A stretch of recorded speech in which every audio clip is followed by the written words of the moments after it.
2020 সালের জুনে লাদাখের গালওয়ানে ভারত চীন সেনাদের সংঘর্ষে দুই পক্ষেই প্রাণহানির পর সম্পর্ক চরম উত্তেজনায় পৌঁছায়। চীনা পর্যটকদের ভিসা দেয়া বন্ধ, অ্যাপ নিষিদ্ধের পাশাপাশি বিনিয়োগে বিধিনিষেধ দেয় নয়াদিল্লি। পাল্টা পদক্ষেপ নেয় চীনও।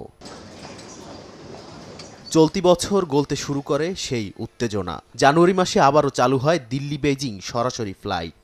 পররাষ্ট্র সচিব বিক্রম মিশ্রির বেইজিং সফরে এ সিদ্ধান্ত হয়। এমনকি ডেপসাং ও ডেমচক সীমান্তের দুই চূড়ান্ত বিতর্কিত অঞ্চল থেকেও সেনা প্রত্যাহারের সিদ্ধান্ত নেয় উভয় পক্ষ।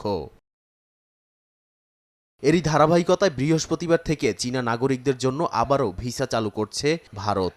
বেইজিং ঘোষণা দিয়েছে 5 বছর পর চালু হচ্ছে চীন ভারত পর্যটন সংযোগ। এ সিদ্ধান্তের মধ্য দিয়ে শুধু ভারতের পর্যটন খাতই নয়, উন্নত হবে দুই দেশের কূটনীতিও। সর্বশেষ ব্রিক্স সম্মেলনে মোদি ও লি কিয়াংয়ের করমর্দনের মধ্য দিয়ে জনসম্মুখে আসে নতুন বার্তা। চীনের পররাষ্ট্র মন্ত্রণালয়ের মুখপাত্র জানান, ভারতের সঙ্গে ব্যক্তিগত বিনিময় ও যোগাযোগ জোরদারে প্রস্তুত চীন। বিশেষজ্ঞরা বলছেন, এই সিদ্ধান্ত শুধু পর্যটকদের জন্য নয়, এটা দুই দেশের সম্পর্ক পুনঃস্থাপনের অংশ।